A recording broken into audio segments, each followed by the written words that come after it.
this video, we are going to see that if you want to connect your GitHub account directly to your Discord account, here is how you can do it. First of all, just click on the bottom right hand corner on the U tab. If you're on the home tab, just click on U, and then you want to click on the top gear icon where it says user settings. Just go ahead and click that up, and under the account settings, you will find this connections tab. Just click on that, and all the popular applications are available here to connect. But if you want to find GitHub and you can't see it on the front, just click on +18, and here is all the popular applications, and here is the GitHub.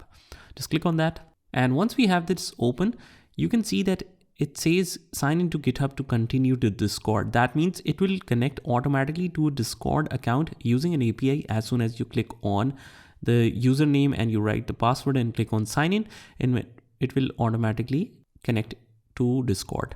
And that's pretty much it. This is how you can do it.